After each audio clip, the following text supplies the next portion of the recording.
this is Esther with Discover Your Origins. In this video, we're going to take a look at the 1910 U.S. Census. The 1910 U.S. Census was almost identical to the 1900 U.S. Census. There were a few differences that collected some new data points, but most of the questions are similar. There were a few that were asked in a slightly different way, so we'll kind of go over that. This was the first census to be administered and run by a permanent government agency, the U.S. Census Bureau, with full-time employees. Prior to the 1900 U.S. Census, employees were temporary, and they were also hired by a patronage system, meaning your employment was based upon who you were and who you knew. Theodore Roosevelt, who was the president during the 1910 census, said that he wanted all candidates to take a civil service exam to determine employment eligibility, and he insisted on that. And so that really changed things with the Census Bureau. This was also the first census to use media and publicity before the actual administration of the census. The Census Bureau released a questionnaire which was given to people prior to the actual census day. The intent was to encourage people to fill out the questionnaire before the enumerator came, so they would be prepared, it would be more efficient, maybe they would save time. Most people didn't fill it out, but it did help them know what would be asked when the enumerator showed up. All right, so let's look at the questions for the 1910 U.S. Census. There is not a National Archives page for the 1910 U.S. Census with just quick facts. So we'll have to go to the Family Search Research Wiki. And so let's do that. So here's the Family Search Research Wiki page for the 1910 U.S. Census. And it gives just a brief overview. In the content section here, it lists the general questions or information that was gathered. Most of it's very similar to the previous census. For example, it asks about naturalization and citizenship. It asks if you could read or write. One thing that was different is the age at last birthday. So prior to this, the census asked your year of birth. In this case, it changes to your age. We lose the month of birth also with this census, which is unfortunate. With the age of birth, you have to then calculate the approximate birth year. And just like previous censuses, you have to be aware that not everyone knew their age, and so it's an estimate. We have marital status, and I'll show you that a lot of enumerators would indicate whether it was a first or second marriage. I don't know if that was officially a question that was asked, because the marital status is usually married, single, widow, divorced, that kind of thing. But you'll see that the enumerator would often put the letter M for married and then a number to indicate this was a first marriage or second marriage. It can be very helpful for the genealogist to maybe look for another marriage. So we also had the question of mother of how many children and the number of children living. The employment questions were similar, but they also asked your profession or trade and then the industry that you worked in. So you may say day laborer and farmer. Day laborer, the type of factory that you worked in. So this allowed the government to kind of really understand the industry that was happening in the country and the number of people working in each industry. It also asked the number of weeks unemployed in 1909 and whether you lived in a rented home or a mortgaged home, a farm, a house. And then lastly, the census asked if they were a veteran or of the Union or Confederate Army. The actual question is, are they a survivor of the Union or Confederate Army?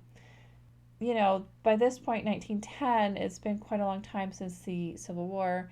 And so a lot of veterans have passed away or are getting very old. And so this question helped the government know how many veterans were still alive from that war. There was also an Indian schedule that recorded the tribe and band, and the Indian schedules were at the end of the county population schedules. According to Family Search, there are no states that were missing. Doesn't mean that there weren't missing records, but all of the states were counted, and including several territories. And another thing to note is that the quality of filming of the census was very poor, and so there are many enumeration sheets which are hard to read.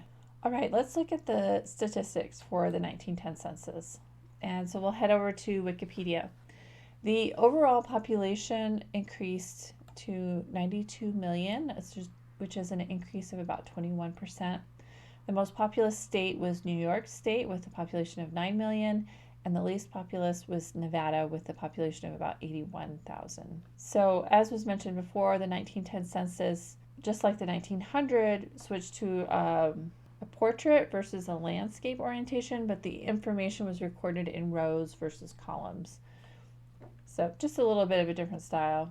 The Wikipedia article goes through the questions in a little more detail than the Family Search Wiki article. And then there is the state rankings, and almost every state increases in population except for Iowa, which lost about 7,000 people. Below the state rankings is the city rankings. You can see the top 3 cities were New York City, Chicago, and Philadelphia. All of them were over 1 million people in population. So a lot more statistics here to look at if there's something that you want to look at. This also has the first language of the foreign-born populations. You know, the English was the most popular language, and then German and Italian, and it kind of goes from there. There's a lot of data that you can look at if you're interested on the 1910 census, and there's some links here for further information. So let's go and look at somebody in the 1910 census. We had previously looked at John Henry Eaton, and he had married in 1899 to Hattie Lou Smith, and they were newly married when the 1900 census came around, and they were living next door to Hattie Lou Smith's mother in Lawrence County, Tennessee. So let's see what's changed in 10 years. Let's go look at the census. And let's zoom in. John Henry Eaton is here at the top, and it says he's in Lawrence County, 2nd Civil District. And you can see him here with his wife, and the enumerator spelled Hattie's name Addie, A-D-I-E, but it's really Hattie, and it would be easy to spell that name differently. And we have John Henry here. He's 28 years old, and Hattie is 26. And so you can see instead of the birth year, now we have their ages. Right next to that is the marital status column, and you can see here that the enumerator used a 1 to indicate this was a first marriage. And you can see that if we were to scroll down or look at some of the other people on the census. And you can see here this person, George Walters, it's a second marriage. And then we have William Walters. It's a second marriage for him, and a 5th marriage is what it looks like for his wife, Effie. Very helpful, you know, and if you're researching William Walters and Effie, you know, there's quite a bit of looking that you're going to have to do to figure out all those other possible relationships that that couple had. So let's go back up here to John and Hattie. We can see that they were married for 10 years, and they have 3 children, and 3 of them are living. And their children are listed below them. We have William, and this second child is hard to read, but that's Lewis and Charlie. So we have an 8-year-old, a 5-year-old, and a 3-year-old. Okay, so for the birthplaces, John is listed as living or being born in Alabama, and his father in Alabama, which if you remember in the previous census, it was listed as Tennessee. And then birthplace of his mother is listed as the United States. And Hattie, she's born in Tennessee, and then the birthplaces of her parents is listed as the United States. So this is interesting because now we're not sure who would have reported this information, because you would think that John and Hattie would know where their parents were born. Just something to be aware of. There are reports or stories that neighbors sometimes reported information into the enumerator. Hard to say that that's what happened here. and I kind of doubt it, but you never know. Okay, so we skipped the citizen questions for John and Hattie because they were citizens already. And you can see that John Henry, who was a day laborer before, is now a fireman, is what it looks like. But it could be furman. But he worked at a sawmill and he was working. And it says that he was employed for most of 1910, at least up until the day of the census. But in 1909, he was out of work for 12 weeks, which is what, 3 months? And so money had to have been really tight for them in 1909. And they were living in a rented home.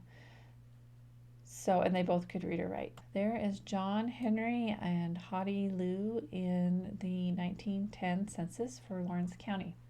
Now, if we were to look and see who their neighbors are, John Henry and Hattie are not living next door to Hattie's mother anymore. Not sure, if they moved or if Hattie's mother moved. You'd have to look in the census to see where she is. She is still alive in 1910. A little bit of digging would kind of help reveal more about that story. Now, as far as the other people that are living around them, I don't really recognize many of these people. The Hughes family is somebody that we'd want to look at some more. On the previous page, there's a few other people that I recognize the names just because I've done a lot of research in this county, but they're not necessarily relatives, or at least on the surface they're not relatives. The page after John Henry, where he's living, again, it's more of the same thing. I recognize the Springer family, so I know that they're related to the Springers, and the Ballou family, they intermarry distant cousins. They are of an interest to me, but other than that, the people that are living around them are new. They're not necessarily the same people that were there in 1900. So it makes me think that John Henry and Hattie probably moved to a different house. I mean, they're still in the same county, but their neighbors are different. All right, so let's go back to my blog article because there's some pictures. So this is a picture of a sawmill from Tennessee. It's not from Lawrence County. It's from Lookout Mountain. And it makes me think this is probably the working conditions that John Henry would have experienced. Sawmills were pretty basic operations. You can see that they do have probably gasoline or steam-powered sawmill back here. Very basic. It would have been extremely dangerous work and just a very basic shelter. I don't really know what the sawmill was that John Henry would have worked at, but it's very possible it was just like this. And then I have another picture, and this is John Henry, probably taken around the same time as the picture with him and his wife. But the man standing next to him is John Henry's father, William Jasper Eaton. And you can see that, they were dressed nice for the pictures, but their clothing is a little bit worn and a little bit nicer for the picture, but not too fancy. And you'll notice that their sleeves are short for their arms. And there's a physical character trait with this family in which their arms are about an inch longer than average. And you can see it here in the pictures. Anyway, this is John Henry Eaton and what he was like in 1910. And I hope when you're looking at your ancestors in the 1910 census, you can gain some more insight. Thanks for watching. Bye.